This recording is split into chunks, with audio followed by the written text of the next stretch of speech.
जय जगन्नाथ, शुभ संध्या।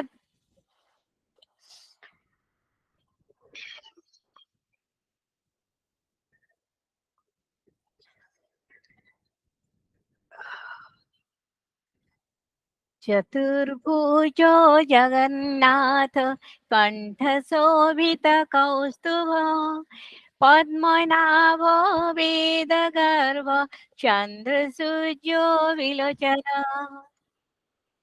जगन्नाथ लोकनाथ नीलाद्रीश परोहरि दीनबंधु दया सिंधु कृपालुर्जनरक्षक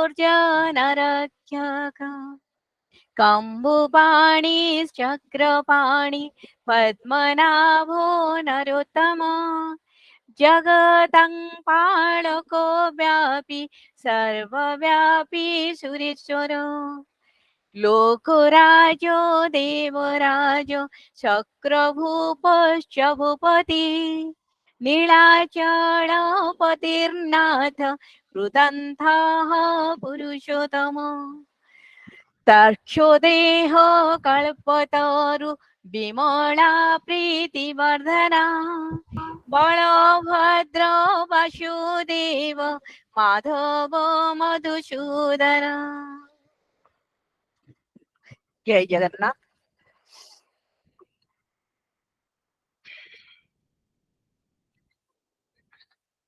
परम कारुणिक अनंत कोटि ब्रह्मांडर मौडमणि कोटि कोटि ओडियांकर हृदयर आराध्य देवता समग्र विश्व चराचरर स्रष्टा आनंद कंद परमानंद सचिदानंद अखिल रसघन विग्रह विश्व वेदनार वैद्य देवादिदेव श्री श्री जगन्नाथ चरण कमल ए अकिंचनर कोटि कोटि प्रणाम। I offer my respectful obeisance who unto the lotus feet of our spiritual guru, Lord Sri Jagannath. Myself, DR.NAMITA PATNAIK,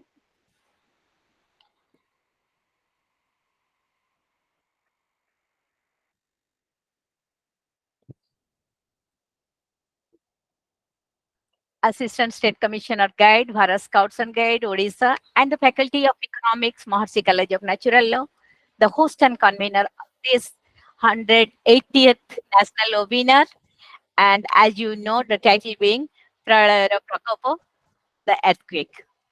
And today we are having the most attraction of this evening, the guest speaker, Senior Technical Officer, Emergency and Management, New Delhi, NIDM, the BSc and CDC. He is none other than Dr. Raju Thapa ji. And this is organized by the Rover Ranger Unit of Maharishi College of Natural Law. And today, as all of you know, it's a very auspicious day for all of us. That is Bhavishya Divas. So I wish all of you should pray before Lord Jagannath for the well-being of the Sipahis, all the participants, all the employees, and all those working in the Bhavishya for the welfare of our country. So it's once again I welcome all the viewers from Orissa, different state of our country, and especially the viewers from USA like Mr. Dilip, Mrs. Sikha, and many more. When they will join, I will introduce them. So it is an initiative to inculcate a good spirit of doing service during the disaster and to develop some sort of skills which is very potential and very much required for all of us, both mentally, both morally, and we must be awakened to build up a skill development in our own self, and will also extend this skill to our neighbors, to our friends, so that we all together join our hands and to face the disaster in a right way, and we can reduce its extremity to some extent. Sure, I'll be very happy if you will go through the talk of our our speaker and ask question. Then only I'll think that my webinar is fulfilled. Now it's time to request our guest, as you know, respected principal, Mrs. MANJU PATNAIK, the principal of Maharishi College, the president of this webinar, Dr. KP Misra, our esteemed chief patron, the state chief commissioner and vice president of Bharat Scouts and Guide India. Then we are having our senior most technical officer of NIDM, our chief speaker, Dr. Raju Thapa ji, our revered chief speaker, and all my friends from abroad.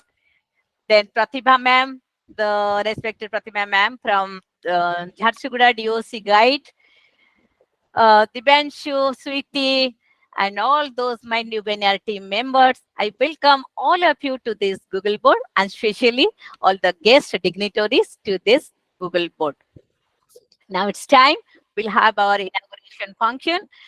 My request, Dr. KP Misra, being the chief patron, let's virtually welcome our program. Sir, may I request Dibyanshu, please enchant the sloka. Namaskar, I am Dibyanshu Padik from class 5A, DAB Public School, Bandawal. Today I am going to enchant Jagannath Ashtakam.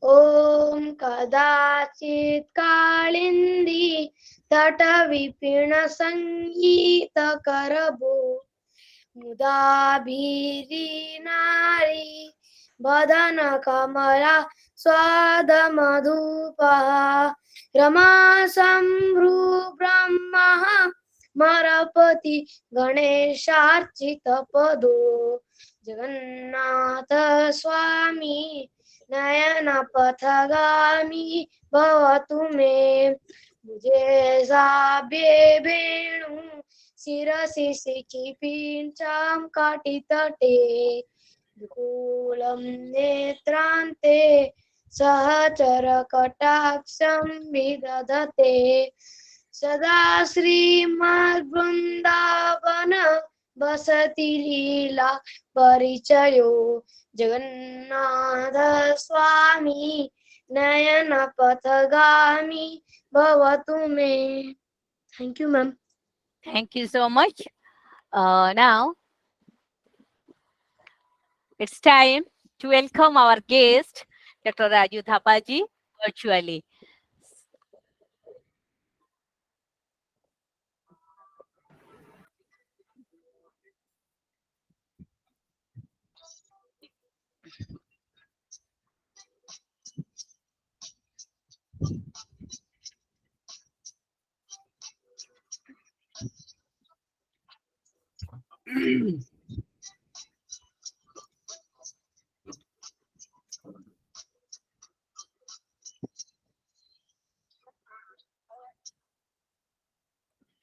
Thank you, ma'am. Thank you so much. And after such a lovely prayer that we had, I think it has set the atmosphere to learn. Yes, and such a good topic also, earthquake, right? Okay, sir. So once again, I'll just tell a few words regarding our institute, National Institute of Disaster Management, and then the floor is with you, sir.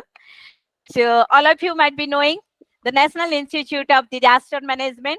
That's a guarantee organization that is affiliated to the Ministry of Home Affairs, Government of India. It was constituted as per the Section 42(1) of Disaster Management Act 2005. It provides assistance to the state, training institute, information of state level policies, strategies, and many disaster mitigation framework, etc. So what I exactly want to tell you, because it is one of the ideal institute with whom we all social workers, civilians should associated with all of us with the institution, so that at the time of requirement we can help our country, our community, and society at large. So, Dr. Raju Thapa, who is currently working as Senior Technical Officer, the Emergency Management at Delhi for VHS and CDC.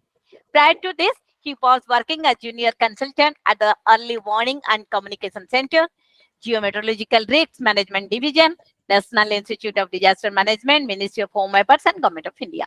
So, before joining NIDM, Dr. Thapa was associated with two different major projects sponsored by the Department of Science and Technology and Engineering and Research Board, that is called as DST and SERB, and nuclear science also, BRNS, show Department Atomic Energy independently. Dr. Thapa has published more than 65 publications, that is articles and book chapters, in some of the leading journals under the publisher of Elsevier, Taylor, Francis, and Springer, including publication in national and international conference, seminars. And you will be very glad to know that Dr. Thapa has coordinated more than 150 webinars, online training program, in person, and training programs where I was a client, I was a student. Dr. Thapa has also contributed to developing several training modules on communication for disaster management at NIDM.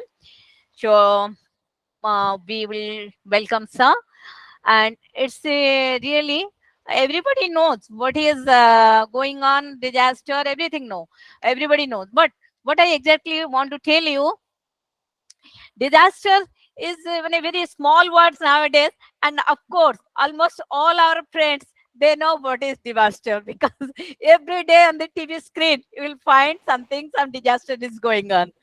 That may be man-made, that may be nature-made, but it is going on. So I don't want to take you much of your time, but I just want to tell you few words. That is, naturally, we know what is disaster, what is nature-made disaster, but how it becomes helpful or whether it is very harmful for us, that will seek, because when there is we know there are two types of natural disaster and man-made disaster, and mostly chemical spills, hazardous material, our explosives, chemicals or biological attack, the nuclear blast, rail accident, airline crashes, or groundwater poisoning, all these are man-made disaster. But if you will think about their effect, what is the effect of natural disaster, then natural disaster may cause loss of life, injury, or other health impact, property and property mainly damage, and loss of livelihood. That is much more important. And sometimes social and economic disruption, environmental damage at all, we know. So almost all experienced what is this. If we'll go further back of the program, that many powerful cyclones, including 1737 Calcutta cyclone, 1970s Bhola, that is cyclone, 91 that is Bangladesh cyclone, 99 Odisha super cyclone, 2019 that is cyclone that is called as Fani in Odisha, then cyclone Bayu in Gujarat. So many more. So widespread devastation along with part of the eastern coastal of India and neighboring Bangladesh was damaged. So what I mean to say, we have come across many more disaster, but today we have got a friend from that side, technical side, who will help us how to mitigate it, how to get technical knowledge out of that, and how to make ourselves more skillful to deal all these types of disaster. So I'm really, really grateful and obliged to Dr. Thapa, who has given his kind consent, after all, from his busy schedule to be with us in this evening. So welcome you, sir. Now the floor is with you. Thank you so much, ma'am, Uh, Dr. Namita, ma'am, and also I also like to thank the entire gathering, despite this Sunday where they could have enjoyed playing, but see, they have gathered here. Like a kudos to all the participants, especially our young minds who are here just to listen, to understand.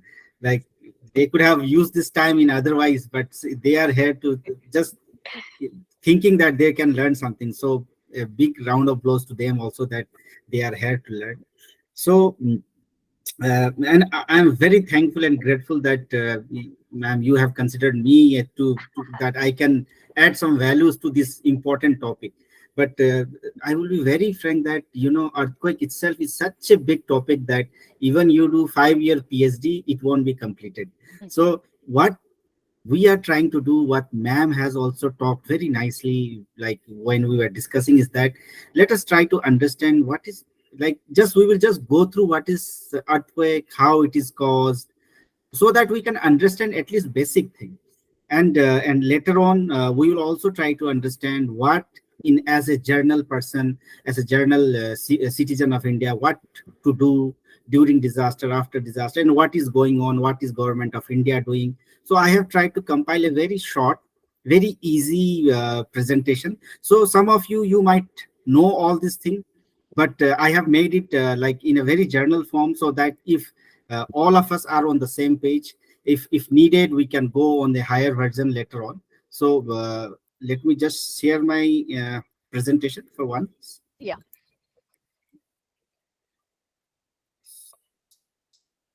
Mm, one second.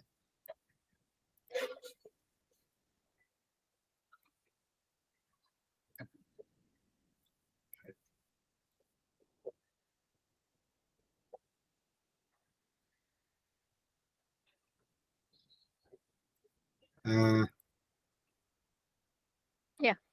Okay. is my maybe because of network issues, so let me share one again. Okay. So ma'am, just confirm that my presentation is visible and it is in full Yeah. screen, Yeah. right? Yeah. Yeah. It is visible. It's Yes, visible. yes, yes. So thank you once again. So uh, like we were discussing, like ma'am has highlighted that nowadays whenever you turn on the TV, you will see that one or the other disaster is making a news. So recently, like you might be seeing that now cloudburst that is going on in that has recently took place in Sikkim, that has caused so much of life, because before that we were having incident in Himachal. We had flood situation in Delhi recently. So now one thing is very clear, that the intensity and the frequency of disasters is increasing day by day, right? There is no, and the causes might be several. Like people nowadays, they talk that climate change is the cause, or human interactions because of man-made factor, which ma'am just was highlighting, that could be the cause. The cause could, and like we don't want to discuss on what could be the cause. But what we need to understand is that now since disasters are increasing day by day, the number and also the intensity, we need to be aware. At least we need to know what is the basics of that, what is expected from us, what can we do to save ourselves, to save our family, to save our relatives, and how we can contribute towards disaster risk reduction and resilience, or we can say a disaster-free India, which is a dream of every citizen. So, to solve any problem, the first thing is that you need to understand that problem, right? So, similarly, you also have to understand disasters, right? So, there are several disasters, like I said, because of the climate change and other issues. Every day we are seeing that the number of disasters are increasing. The high power committee in India, they have categorized 5 different types of disasters, and where we have 33, around 33 types, 33 listed there. So let us not go into that, but you need to understand that a large number of disasters, not only in India, it is occurring throughout the globe, and it is affecting a large number of people, whether that is earthquake, whether that is drought, long term, short term, like ma'am was saying, the groundwater pollution or depletion, tsunami, right? So everywhere we are seeing there is an increase in number of disasters, and we also have to understand some of the limitation that we have, like the earlier United Nations Secretary General. He rightly that Ban Ki-moon said that we cannot eliminate disasters, but we can mitigate risk. So this is important. We though we cannot eliminate disasters, so we can reduce the damage and we can save more lives. So this is where we are focusing. We are not trying to completely stop disasters from happening. That we cannot control. We are human after all. We cannot stop disaster from occurring. But what is in our hand is that we can mitigate the risk of any disasters, and that we are trying to understand.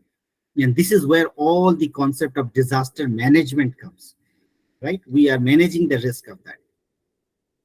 So before we go into the topic, you need to understand some few points. Like, if you see from 1980 to 1999, which is around 20 years, okay, and from 2000 to 2019, again 20 years.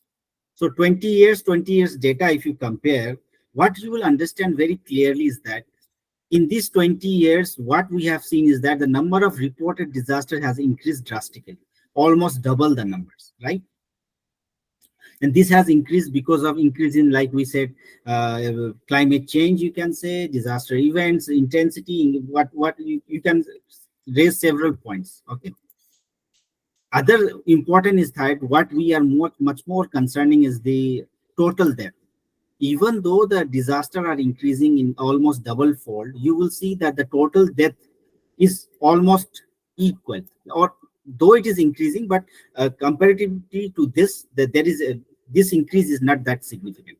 And this is where we are aiming, right? That is to reduce the death, to reduce the mortality, right? And this is only possible because of the advancement in science and technology, because of advancement in our monitoring and evaluation, and because of the advancement in early warning and communication, early warning system, the equipments, the assessment, everything there we are increasing, and this is where we are focusing our entire thing. And since we are talking about earthquake, we also need to understand that there are two different ways you can see. See, first is the total number of people affected by disasters. So in that, you will see flood top that list. You see all the examples, recent example, Sikkim, wherever you will see that flood affect large number of people because it's spread over large area. But whenever you will see that total number of death by any disaster, you will see that that list is topped by earthquake, because in earthquake the lead time or the warning time or the time you have to take action before a disaster occur is very less. So most of the time you are taken all by sudden, and because of that, loss of there is a lot of casualty in earth. Okay. And you may ask, like, why we in India, we have to understand disasters, whereas other countries, they don't give that much attention to disasters? Or why is it that in India this is so important to understand disasters? So this you can get, this answer you can get in this figure, which shows that this is the top 10 countries based on the disaster prone, which are disaster prone, prone to disasters. So here you will see that India just falls on the third, just after China and US. Okay, India is on the third when you talk about disaster proneness to disaster. Okay, and one more interesting thing that you can see from this figure is that you will see that out of this top 10 countries, 8 countries are in Asia. So what does that say? That says that Asia continent itself is a very highly disaster prone country. And there are several factors to that. We talk about the lineament. We have the youngest Himalayan region. We have the coastal areas. We have deserts, Thar deserts, right? We have the lineament, the fault, everything you will see, right? Drought is there. So all these geographical features and also the socio-economic condition of the people. Let me give you an example. If I'll ask you, name 2 countries with the highest population, the name will be India and China, right? So these 2 countries, they have the largest population. And when you see in an average, each year, if you see throughout the total world, the number of people affected by disasters, you will see that 70% of the people affected by disasters are from India and China, right? Both they constitute about 70% of the total people affected. So this is the this is the scenario that we need to understand. And also you will understand that one more thing is that very interesting. So disaster does not affect each one equally. Like, this is the truth. Like, low income people who have comparatively low income, they tends to be much more affected by disaster when you compare it. So low people, because sometimes what happens when you have low income people, those who are not financially that much strong, So they sometimes they have to live in those areas which are much more highly risk to disaster. Suppose let's take the example in the river Yamuna basin. So people who are living very near to the river Yamuna basin, they cannot shift also because they don't have anywhere to go. So that's why they sometimes they are forced to live in a high risk area. Because of that also number of deaths it's occurring more in low income group.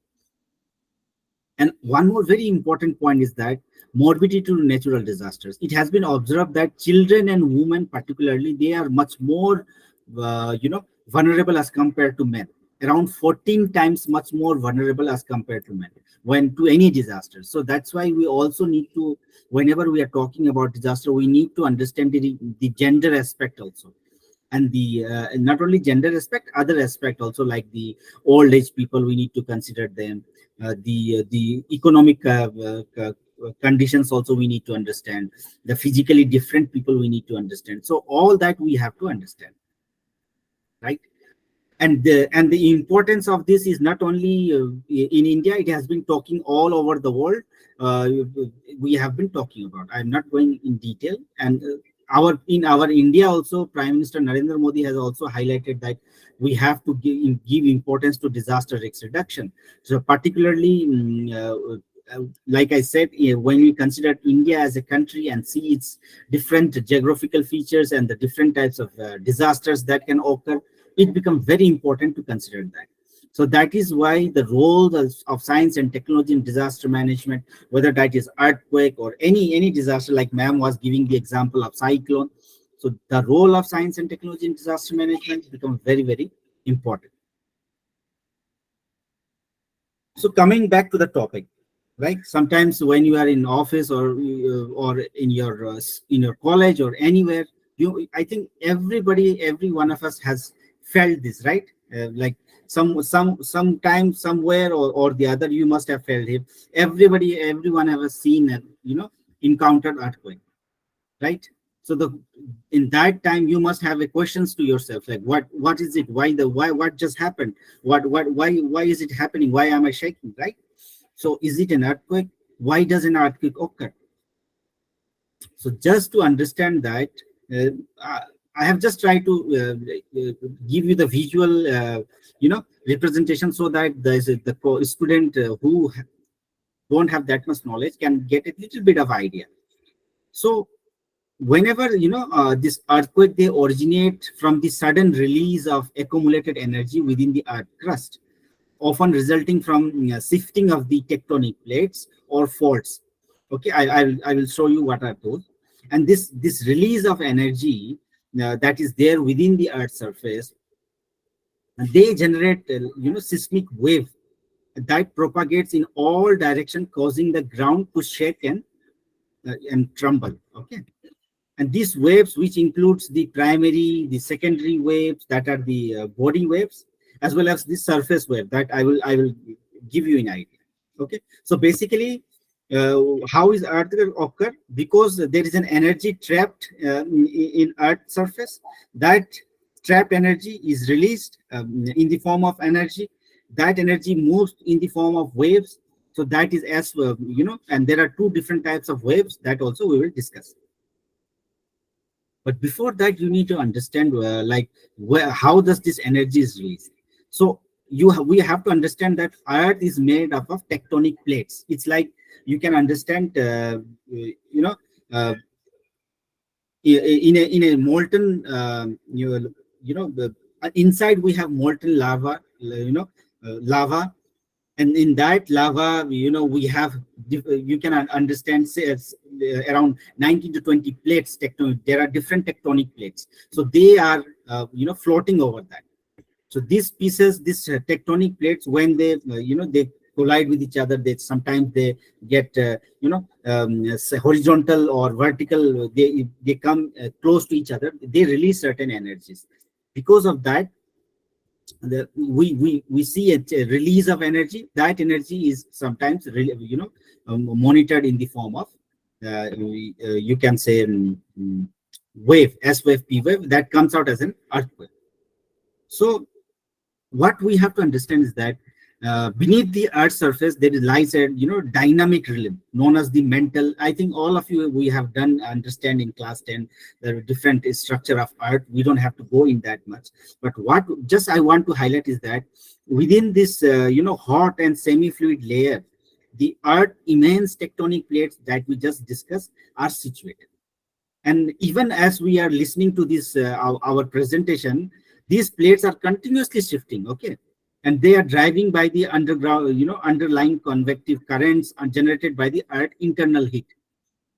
And this movement of the tectonic plate is very fundamental aspect of our planet geological processes, which influencing the creation of mountains. Our Mount Himalaya is the youngest Himalaya, we say, right? So it is forming. So all this, the ocean basins that are there, the earthquake, the volcanic activity, all these dynamic features, they are somehow related to the tectonic activities. And like it is showing, these plates move 1 to 10 centimeter each year, but all this movement cannot be felt by us because the movement is so little and so small. So where if Earth is there, the liquid is there, so where does all this earthquake occur? So we have to understand that all this earthquake, they primarily occur within a specific layer of the Earth structure called as the lithosphere. Okay, the top one. So this lithosphere is very rigid. It is the outermost layer of the Earth that encompasses both the Earth crust and the upper part of the mantle. Okay, so inner core, outer core, mantle, crust. So this lithosphere. Okay, this is where earthquake occur. So and there are two terminologies basically that you need to understand when we are talking about earthquake. That is, one is hypocenter. So this is the point where earthquake occurs under the Earth, exact point where that release of energy is taking place. Okay, and just the point on the ground above it, okay, that is known as epicenter. So wherever you will see any report of earthquake, you will see that the epicenter is this much kilometer from that. So that epicenter is nothing, that is the exact point above the ground where of the hypocenter. So hypocenter is within the ground, the exact kilometer, like how many kilometers inside the ground, that is the hypocenter. Just point exactly on the ground is the epicenter. Okay, just basic.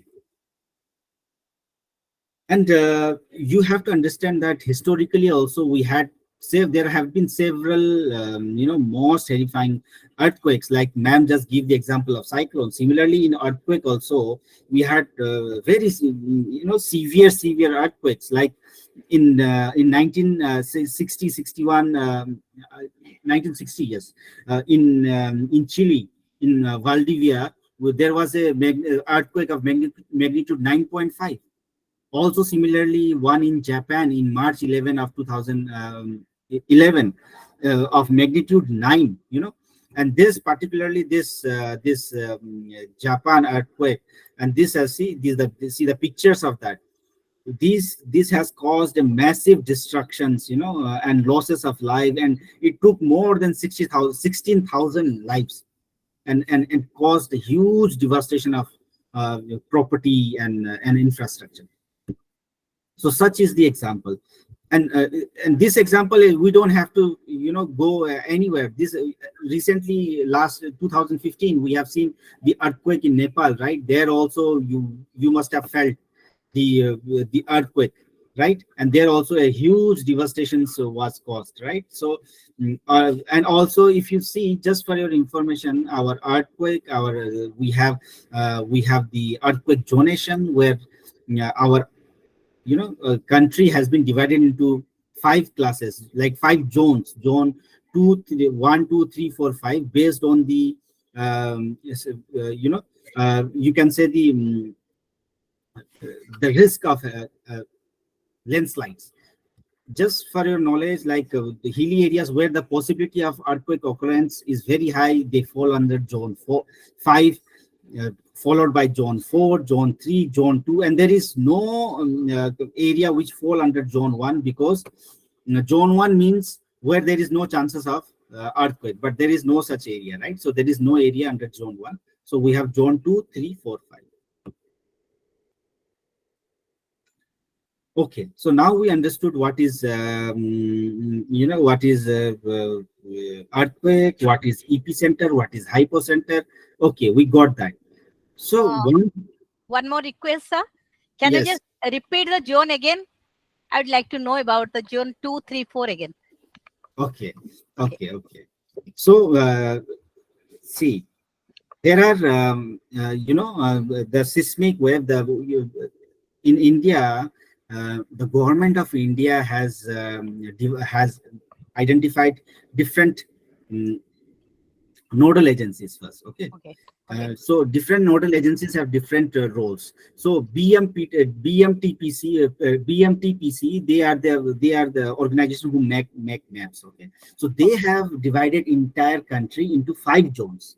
Okay, Okay. the 5 zone based on the risk, or you can say the chances of occurrence of Okay. earthquake in India. Okay. So if you see in this figure, the dark red color, they are the zone 5, Zone where 5. we have very high damage zone, you can say. Okay. Yes. Uh, High the- occurrence. yes, and just after that you have little red, Okay. which falls under zone 4, which is high damage, okay, or high risk area. High risk. Okay. This was very high, this is high, then followed by moderate, then followed by low. But we Moderate. don't have zone 1 because there is no area in India, we say, which is 100% there is no chance of occurring of earthquake. Okay. Suppose suppose for tsunami, you cannot have tsunami in Himalayas, right? Okay. But for earthquake, there is no area where you cannot have earthquake, so that's why there is no zone 1. Okay. If you see in this one, so this can be downloaded anywhere. If you just go to Google, if you search, Yeah. you Yeah. can have this in. And I will Okay. share this PPT also for Yes, your sure. future reference. Sure. Sure. So now we talked about, like, this is the hypocenter, this is epicenter, this is release of energy, this is tectonic. Okay, that's okay. But how do you measure that? That is also one of the question. Like, Okay. if you say that I am 65 kilo, right? So Yes. you need weighing machine to be confirmed that you need 65, where it will show you 65. Suppose you have fever, you go to a doctor. How will the doctor say, okay, you have 102 degrees Celsius? He will Yes. put a thermometer. Thermometer. Yes, exactly. To measure the earthquake also, we have seismograph. Okay. Seismograph. Yes. So this is how seismograph works. So these geologists, especially, they employ this is a very crucial tool known as the seismograph, to detect and record this seismic wave generated, particularly the wave that we are talking about, the energy generated by the tectonic plates movement. Okay. And this seismic wave, they are the fundamental in studying the whenever we are talking about the earthquakes or understanding the Earth's interior. Okay, so I will just give you one more example. So now we are talking about seismic wave. Yes. Okay. So Yes. Yes. this, just understand that. See, this, there are two things. It is recording, right? This Yeah. wave, it comes in two form. Okay, so see, there are two type of total. There are 4 waves. Very briefly, I won't go into very detail. Okay, that will be Yeah. very Yeah. confusing. Yeah. Just try to understand. There are 4 type of waves. Okay. Two are body waves. 2 are surface wave. Yeah. So this body waves are P and S. Very simple. That P is primary wave. And S is secondary wave. secondary wave. Yes, primary. Why it is known as primary? Because this is the first wave that reached to that seismograph. As soon as there is an earthquake, the first reading will be P wave. Okay, because it goes transverse. It is first, and this is second. That is, and it comes second on that seismograph. That's why it is secondary. Okay. So the 2 broad classes of seismic wave. The P wave, they are primary. They can travel through, just for your information, through solid, liquid, and gas anywhere. The S is secondary. They arrives after the P waves, and they can travel only through solid. Similarly, P and S wave is body wave. Try to understand this thing. Body wave means which is moving through the body of the earth. Okay. Yes. Yes. And surface wave means which is moving through the surface of the earth. Okay. You can Above. Yes, you can see the difference. One is moving inside, like the body. Yes. Yeah. And one is moving through the surface. Okay. So the surface wave, there are also two waves, that is love wave and we call Really. Rayleigh. Yes, and these two are the based on the scientists who discovered them, and Oh, they are the most dangerous one because they move through the surface. Their area cover is also very high. Their destruction is also very high. They cause huge destruction because of the area that they cover. Okay, and and just for your information, the earth, the we measured earthquake in Richter scale, so they give basically the magnitude ranging from 0 to 10, where 0 is the lowest, where people feel nothing. Like if you will see something, you in news you will never see that today an earthquake of magnitude 2 has caused huge devastation. No. okay. Richter scale. Yes. So earthquake of magnitude 2, you won't even feel that because continuously earth is moving, continuously we are having so many earthquakes. So this thing we cannot barely feel. 2 to 4 Richter scale means you will have minor vibration. Okay. If it is from 4 to 4.9, you will have small to light earthquake. Okay. 5 to around 6, you will have moderate earthquake. 6 to 6.9 strong, and greater than 7, they are the major earthquake. Major. Okay, so this is all a little bit about earthquake. So now why we need to understand is that because every now and then we are having so many disasters, so that is why we need to be prepared for disaster risk reduction and resilience. So this is where as a student, like as an participant, we need to understand that there are early warning systems for everything. Yes. And the primary thing that we need to understand is that the main objective of any early warning system is basically two things. First is to save life, and the second is to save the property and the assets. Okay, and the third is the saving the environment. So these three things is the main objective of any early warning system. And you will be very happy to understand that India is developing in particularly in early warning system, in disaster management. And you will say how? Because see, earlier before 2000, earlier the disaster during, we used to have in traditional approach, we used to have an reactive approach. Reactive approach means there will be like landslide, cyclone, flood, disaster. After that, we will respond. We will do relief, we will do rescue, all that. But particularly after the Bhuj earthquake 2001, where it opened the eye of administration, where we have so many deaths, more than 10,000 deaths. So that has given us an idea that, and that including the 2004 tsunami, that has raised the issue that somewhere our disaster management concept is not good or our implementation is not going well. So after that, the importance of disaster risk has been highlighted. Now everywhere we are talking about what is hazard, was it vulnerability, exposure, risk. So this concept, it gained importance particularly after those areas. So now everywhere, these are some of the minimum concepts that we are talking about. Yeah. So now what we are doing is that we are following an enhanced approach where we have early warning system. We have, based on that early warning, you take some early action. After that, there will be disaster and there will be response. I will go through this part very quickly, that for any early warning system, just for your knowledge, there are 4 components. We need to understand risk. We need to monitor those risks. We need to disseminate and communicate, and we need to have a response. So disaster risk is something like, just let me give an example. Suppose, let's say there is one student, A, just name A. He's, weak in math. Just take an example. So how will you know that? For that, suppose there was one internal test. There was one assessment that has been done, right? Based on that assessment, it came out that, okay, C is weak in math or he is weak in math. So that is risk knowledge. Now you know what are the risks. Suppose in your college example, you can just see, like if your college is, say, nearby the coastal areas, then there is a chances that there could be flood.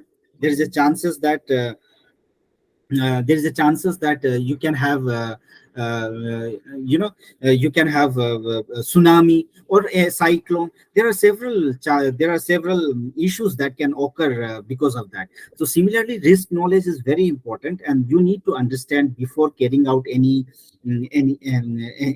early warning system or anything. You need to understand that you need to have the basic concept of the risk knowledge. And also, uh, in your area, suppose you will think that, okay, my school is in a very safe place, or my college is safe. How can, suppose just nearby your school, is there any chemical industry nearby, or there is some high power electricity going on, or there is a national highway where suppose oil tanker is going, there can be an explosion. All this is risk knowledge that you need to understand. Similarly, for landslide also, you need to identify which area can be landslides, or also earthquake also. So earthquake also, once there are in the background, our in India we have National Center for Seismology, who is the nodal organization who looks after mm, earthquake monitoring and early warning. So they continue their observations. They use satellite technology, they use land-based radar, they use on-ground point, and collect all the data, and they carry out the trend analysis to understand what could be the future. They continuously monitoring the tectonic movement of the earth, and they predict the earthquake. Once they find out something, they disseminate that through radio, television, social media, mobile app. They have now in India, we have our own app for earthquake. I will give you the name later on. We have websites, email, everywhere it can be transmitted.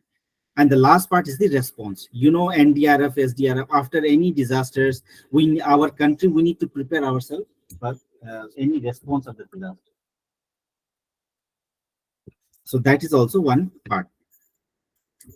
So now, one thing is that there is always a challenge in prediction of earthquake. So that we have to understand.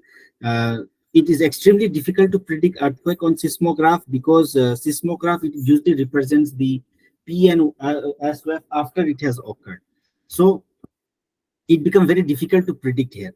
So, but there are several studies that are going on. One of the study that is very interesting is the role of radon and thoron. That is, like, it has been observed that just before the earthquake, these gases are released in high quantity in earth surface from the fractures that are formed because of small fractures that are formed just before the earthquake. So those type of measuring those type of gases, and if this can provide us early warning for earthquake, so that is also a very good aspect where scientists are currently working on. And like I said, India has its own app, that is Bhukamp app. So which is there. You can just go to Google Chrome and download. It is developed by National Center for Seismology, where you get all the information of any earthquake that is occurring, and it will give you the locations where it is occurring and everything.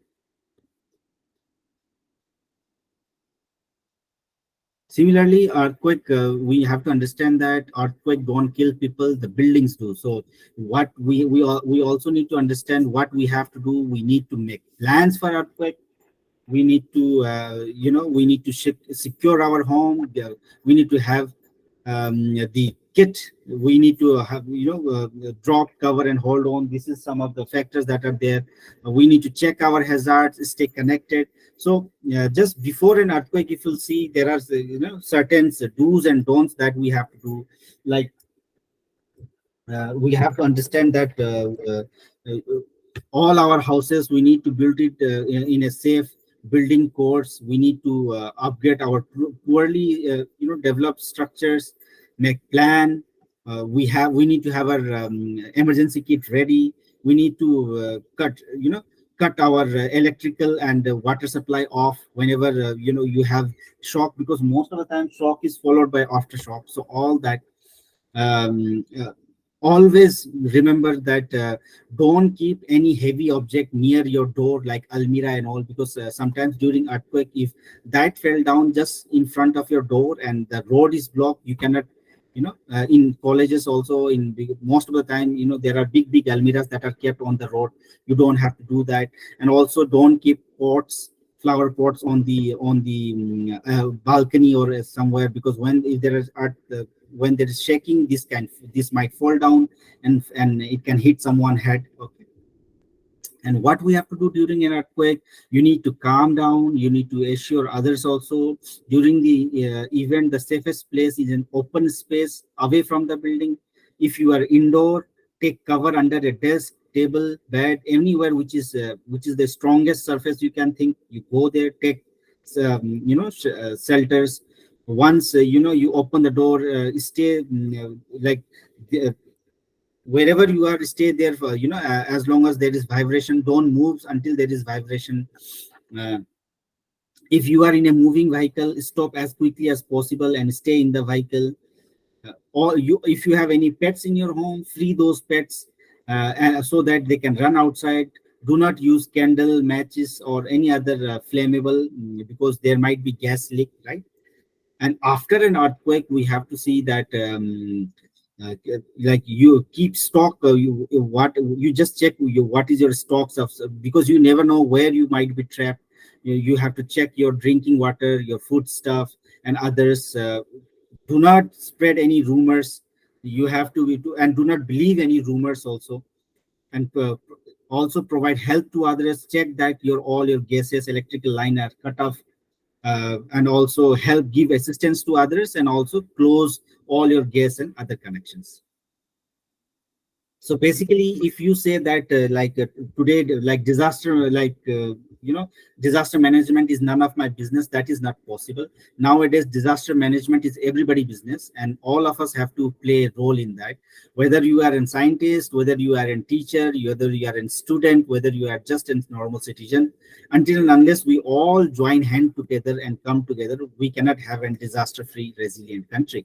So with that message, this message that disaster risk reduction is key to sustainable development and climate change adaptation, I would like to end my presentation here, and back to you, ma'am. Very nice, very brief description. No points has been left out. However, I have some doubts. Prior, I will ask my friends, particularly from abroad, Dilip, Sikha. Do you have any question, please? Yes, Dilip Bhaiya. Did you have any question? I don't have any question, but I'm just amazed to Yeah. see all thing, yeah, hear all these things. I had no ideas. I do have some questions, if you don't mind. Yes. Dr. Thapa, you mentioned one of your slide that epicenter and hypocenter, Yes. and then distance matters a lot. Are you saying that if the distance is longer, the magnitude in Richter scale is very low? Thank you, sir. Thank you. No, sir. Exactly what I mean to say is that the distance, how I mentioned, is that we have epicenter and hypocenter. Whenever you receive those informations about any warning, you will get that information that this is the epicenter, this much kilometer below the Earth surface. Like in that message, it will be there that this is the epicenter, suppose XXX, and it has occurred 10 kilometers beneath the Earth's surface. So that is the distance. That 10 kilometers is the distance, which is the hypocenter. So most of the time, yes, sir. Please go on. So how does it matter to us? Like, why do I care how deep the hypocenter is? What it tells us. Okay. So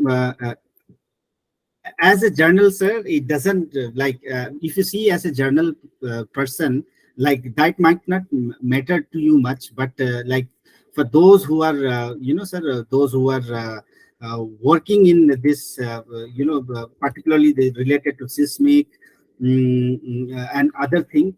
Sometimes for them it might have some importance, or other things, because you have to like exactly there are two three things like that will give you an assessment. Like suppose just let me give an example. Like it, first of all, like basic things, like it will give you an idea of the earthquake location, one like which area, like what is the depth, like that is important, because what happens is that a shallow earthquake tends to cause more damage than deep one, because those which are shallow, uh, their impact, because the S and P wave, they move through the body, that we said, right, sir? So that the shallow earthquake, that has more tendency to cause effect rather than the deep one. So that is one point. And also sometimes that give us an idea about the seismic hazard area, like where are the faults and lineaments, the tectonic plates that we're talking, which are like that, also sometimes give us an idea which are the vulnerable faults and what depth that are located, that also sometimes give an idea. But definitely, sir, the depth also give an idea about the impact also, because if the hypocenter is very on the surface, impact will be comparatively high. Understand. Thank you. Related to this, I have another question, if you don't mind. In the world, there are some places earthquake never happened, and is it true that earthquake will not happen there anymore in our lifetime or our whole generation? Sir, again, the same thing is that the question is very interesting, sir. Like I said, if you understand how an earthquake occurs, like we said, it is because of the tectonic. But the beauty of this, that the earthquake it does not remain where it occurs. Like we said, it moves through the P wave and S wave. It moves throughout the places. So though those areas where there areas where there are no tectonic line or tectonic faults just beneath there, the chances of occurring is very low. But sometimes what happens that recently, sir, just 2 days ago, we had an earthquake in Delhi. The epicenter was in Nepal.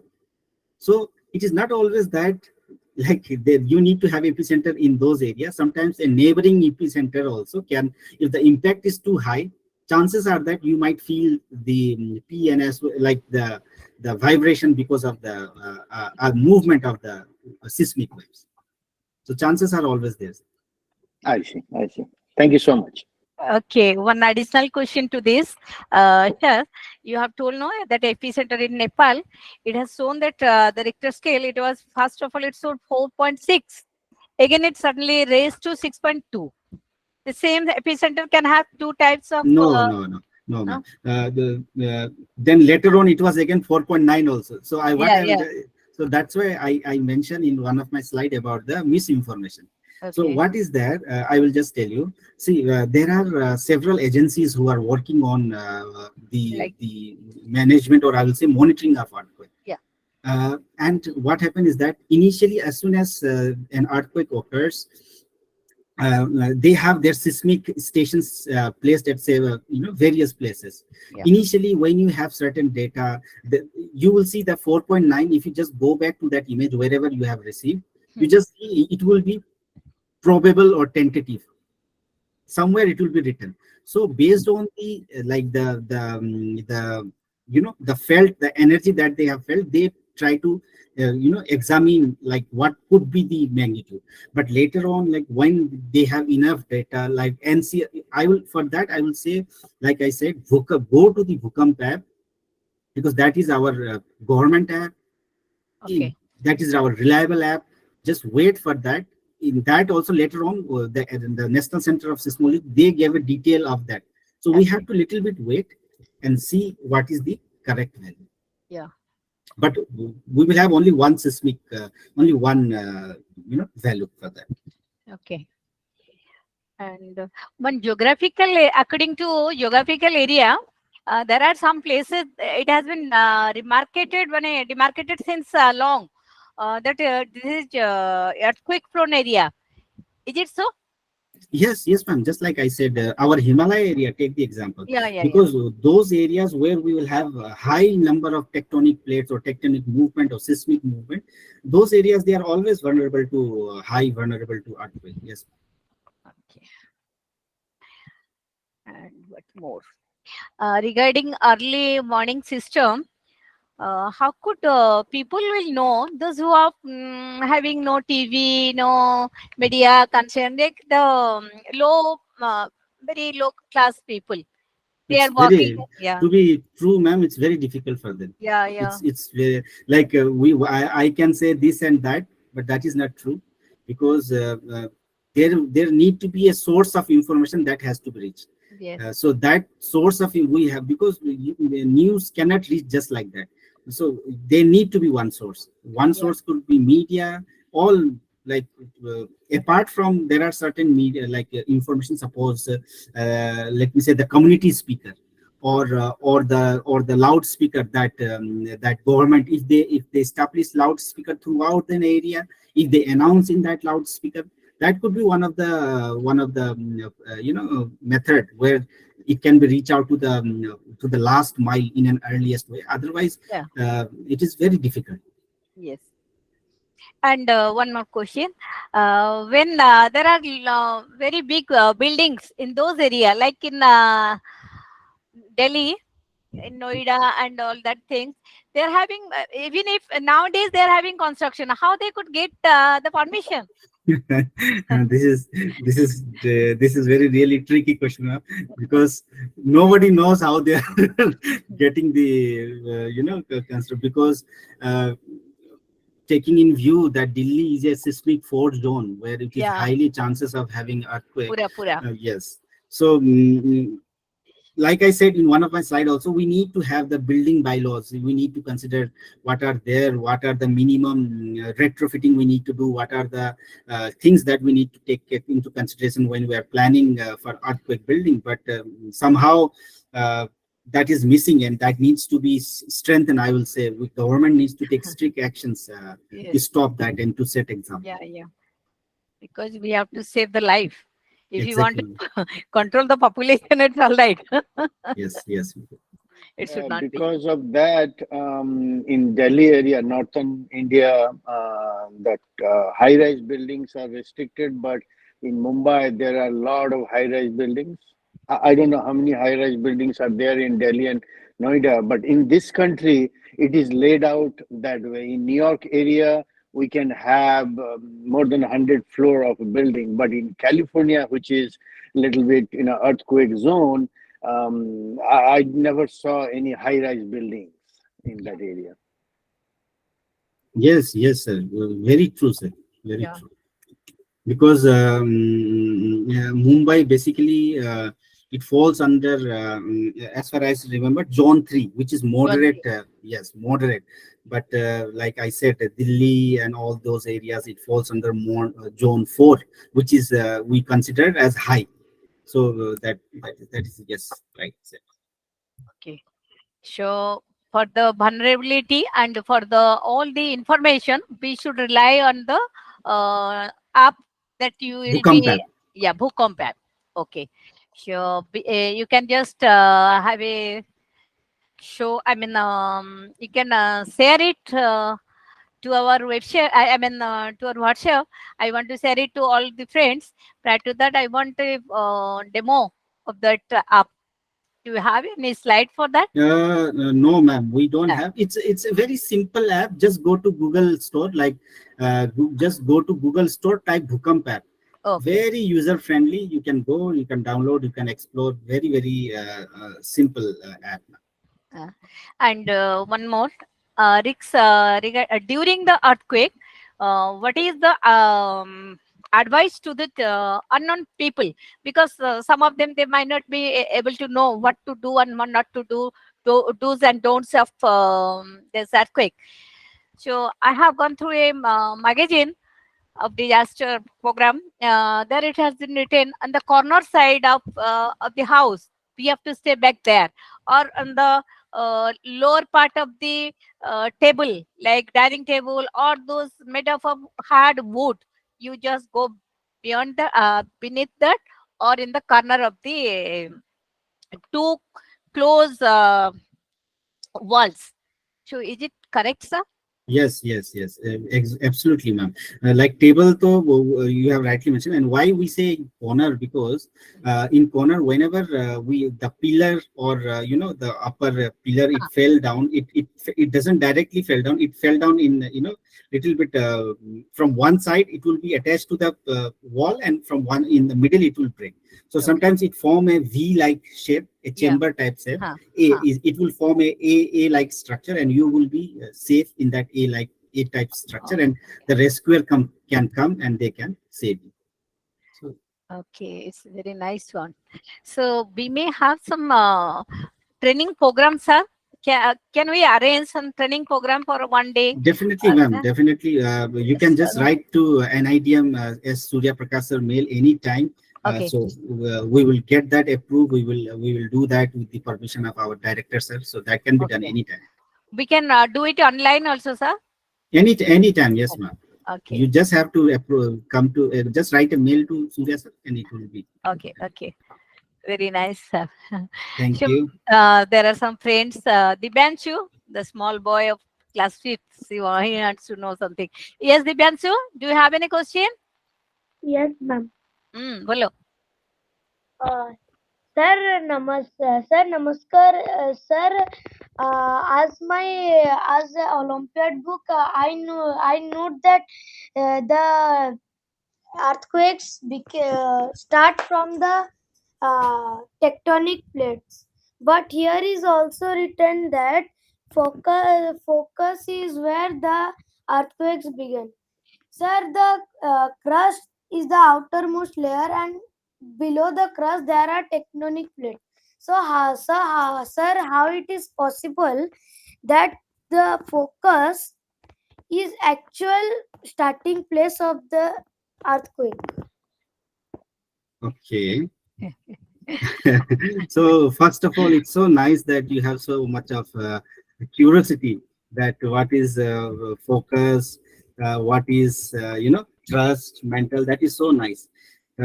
See, as far as I got your question is that like you have a confusion regarding the why, like where is the focus of the earthquake and why it is you said below the what did you say? Technopoint. Okay.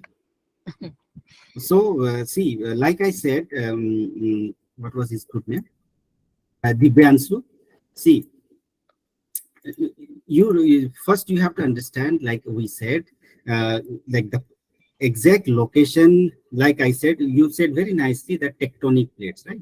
So all those earthquake, the starting point is the release of energy from the tectonic plates. So that as soon as those point where these tectonic plates they come together, whether there are, again, when you will go in deep, Himanshu, Dibyansu, you will understand that this tectonic plate also, they are not always moving in one direction. Sometimes they are moving in parallel to each other. Sometimes they are moving in perpendicular to each other. So there are different type of movement that is there. So and when you are talking about, like I said, when like I said, the hypocenter. So this is where the exact point where they release. Okay. So I will first try to understand that focus of an earthquake is same as the hypocenter. Okay, it is same, but the term focus is often used to describe the location in a more general sense, without specific depth. What is the difference? If I will say like focus and hypocenter, you understand, like focus is very general. It won't give you the exact location, kilometer, under which the under at what depth you are having the earthquake. So that's why it's very general term.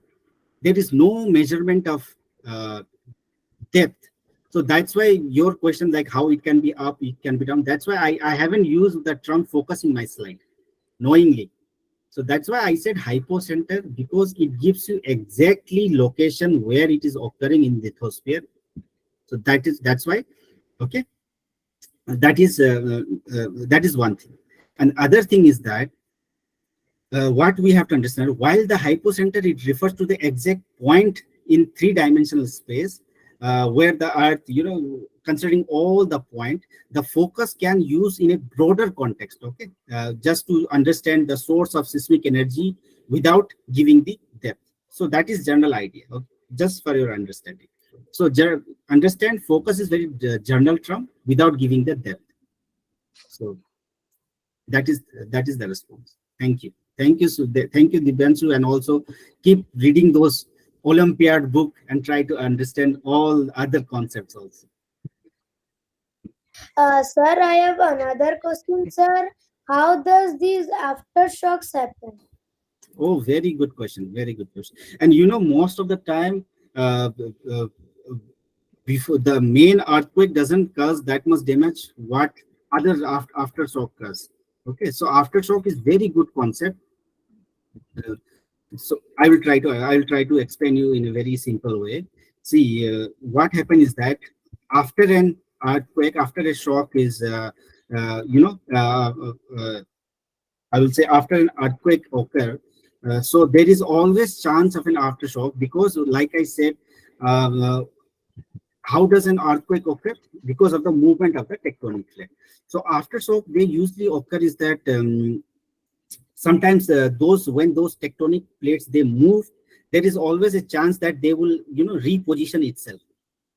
Okay, so it's like you say you bounce a ball from upside. Okay, once you bounce, it will, there's always chances that it will bounce back slowly. So similarly, like sorry, similarly, there are several factors to that. Suppose once the main earthquake, the process begin with the occurrence of significant earthquake, which is the main shock, we call it.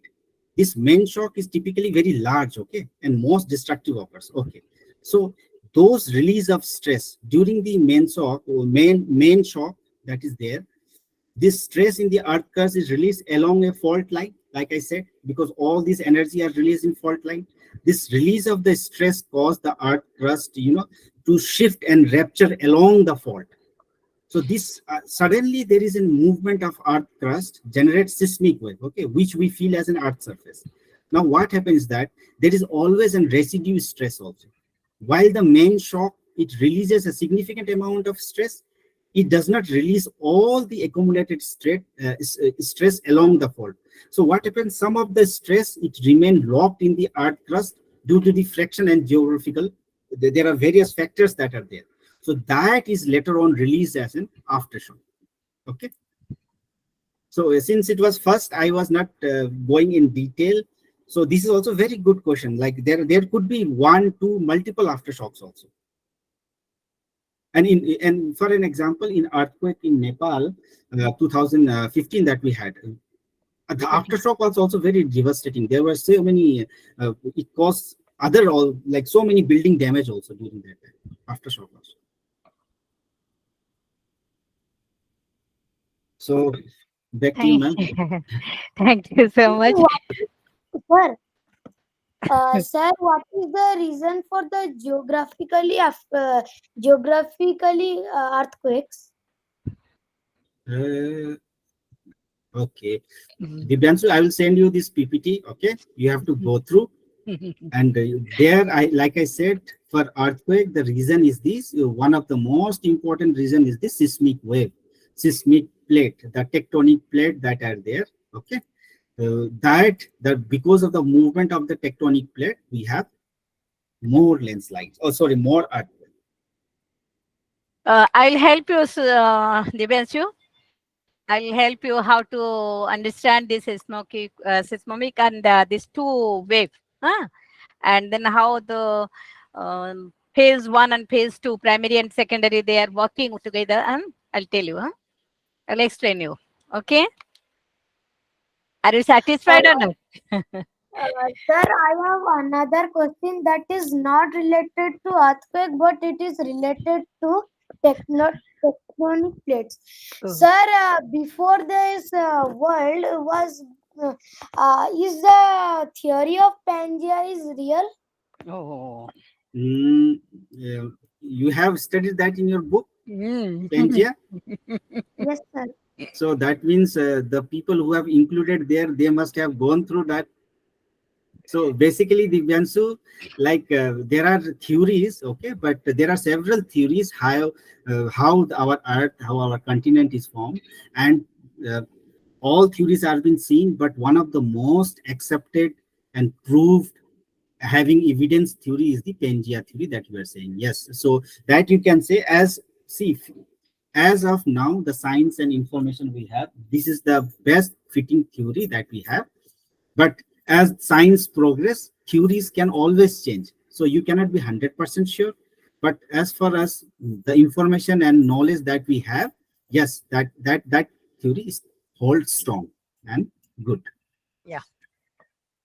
Very, very thank you, sir, and good night. Thank you very much, Divyanshu, and for making this session so lively. Yes, And sir. I wish all the best for your future also. Thank you, sir. So, any more question, Jaybir Singh, or any friend? So I think we have already exhausted with so many things, so many knowledge about earthquake.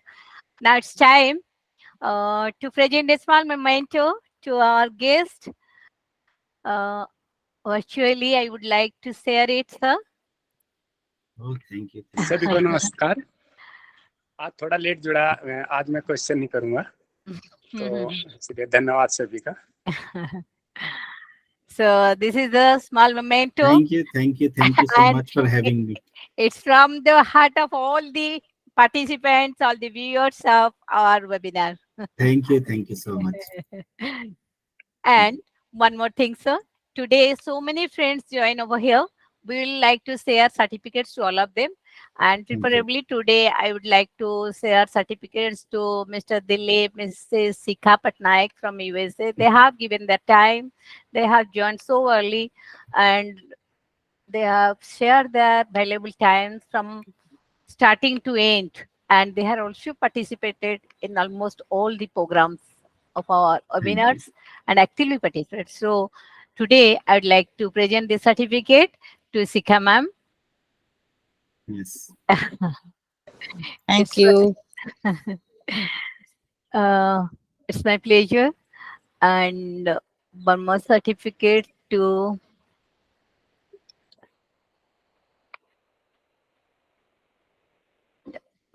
okay, that is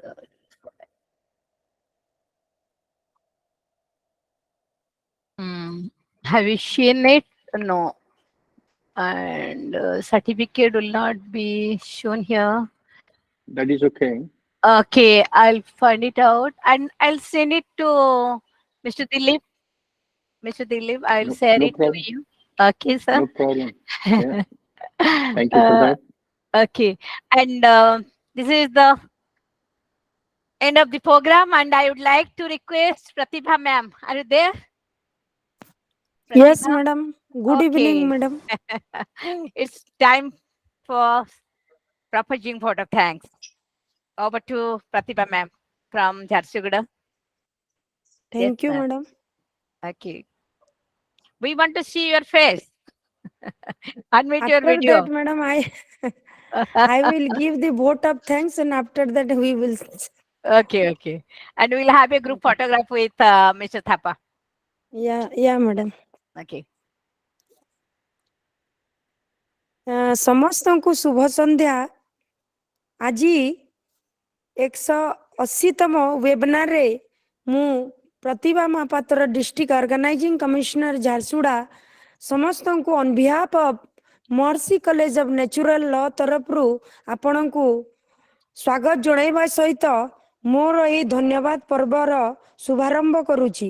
ସର୍ବପ୍ରଥମେ ମୁଁ ଧନ୍ୟବାଦ ଦେବି ଆଜି ଏ ୱେବିନାରର ମୁଖ୍ୟ ଆକର୍ଷଣ ମୁଖ୍ୟ ବକ୍ତା ସମ୍ମାନୀୟ doctor Raju Thapa senior technical officer emergency management daily VHS-CDC तांकु विशेष भाव में धन्यवाद देबु जे आजिर जो विषय वस्तु थिला प्रलयर प्रकोप ता संबंध रे अनेक तथ्य प्रदान करने सहित विभिन्न समय रे हमर जो नेचुरल कैलामिटीज एवं ता सहित हमर डिजास्टर मैनेजमेंट उपरे जो तथ्य रही से संबंध रे से जो आलोकपात कले से सहृदयर सहित आमे तांकु धन्यवाद ज्ञापन करूछु एवं प्रलयर प्रकोप किंतु मु कहबी जे हमर मुख्य वक्ता निश्चित भाव रे तथ्यर प्रकोप तांकर रहितला जोटा कि आमे ताकु ग्रहण करिछु एवं भविष्यत रे मध्य आमे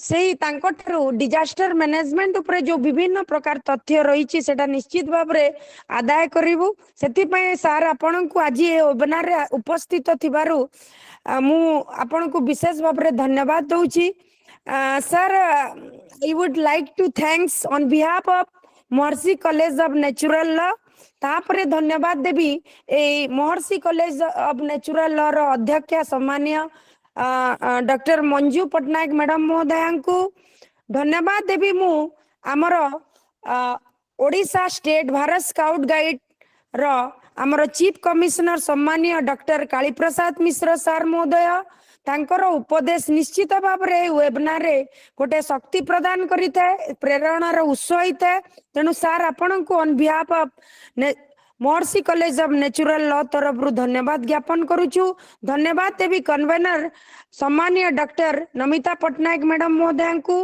तांकर अक्लांत परिश्रम पई आज केवल ओडिशा नुहे सारा भारत रो सबु कोणरू समस्ते एई वेबिनार सहित संश्लिष्ट बा सहित एते विषय वस्तु को खोजिकी आनिकी से आमर जो मुख्य अतिथि मुख्य वक्ता माननकु एठी उपस्थित करै परिचंती सेति पई मैडम आपन को मध्य विशेष भाव रे आमर rover rangers unit natural law महर्षि कॉलेज तरफ रु हमें धन्यवाद ज्ञापन करूछु धन्यवाद देवी दिलीप सर को से मध्य सब बेले वेबिनार रे उपस्थित रही से तांकर प्रश्न पचारिकी जो तथ्य आदाय करती सेटा मध्य आमे माने तांको ठारू परोक्ष रे अनेक तथ्य पाई थाउ तेणु सार आपन को मध्य धन्यवाद ज्ञापन करूची यूएसए रु शिखा मैडम संश्लिष्ट रहितिले तांको मध्य मु धन्यवाद दउची ता सहित ए वेबिनार रे हमर भारतर विभिन्न राज्य रु संश्लिष्ट विभिन्न सदस्य माननकु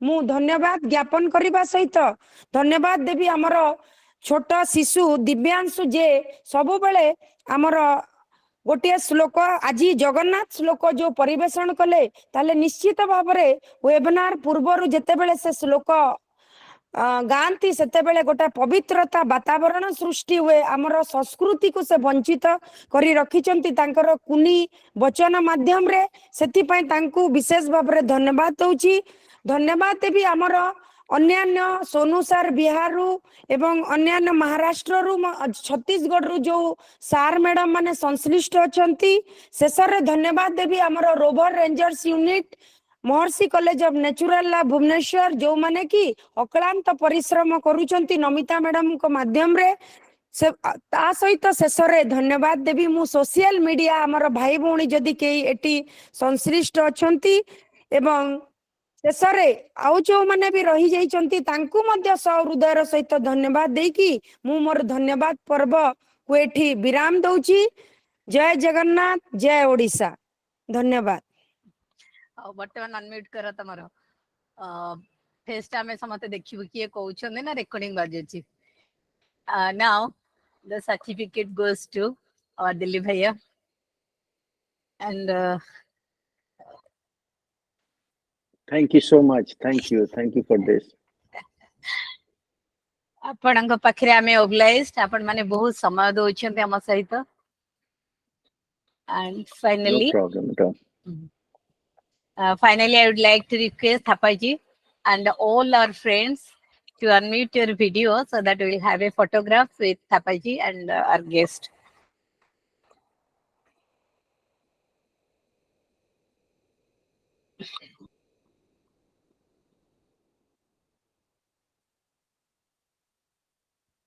Yes. All of you, please, Divyanshu. Yes, ma'am. Open your video. We would like to see you. Hello. हाँ, दिव्यांशु तुम्हारा वेरी गुड। तुमको देखना चाहते हैं ना सब? 5 साल की बेटा या 10 साल की बेटा है, कैसा देखेंगे? हाँ, ठीक है। Sweetie, you can take a photo.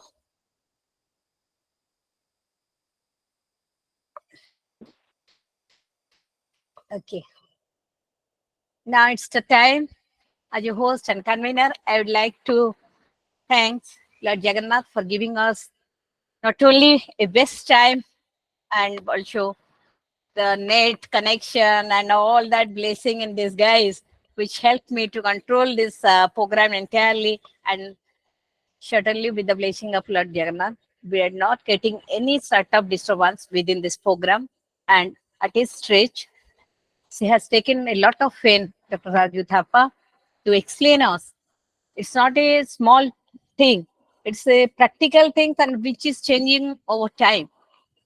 So I'd like to request, we'll have another training program, maybe for 2 days or 1 day, getting all those information from our higher authorities, and we'll organize this. We can invite some 30 to 40 children who will be registered themselves, and they will have the program. If you coordinate, if you extend your help, we could able to organize such a program, training program. Since then, goodbye to all of you, and thanks to all the friends, particularly Sikha ma'am and Dilip bhaiya. You have given your nice time, your very many valuable times in the early morning without having breakfast and lunch. You are here with us since last 1.5 hours. So thanks to all of you, and thanks to my principal who has given me a permission and allow me to continue this program. And we have crossed 180 national webinar today. Thanks to all of you. Namaskar. Thank you. Thank you. I'm going to close the recording, then we can have talk. Many people ask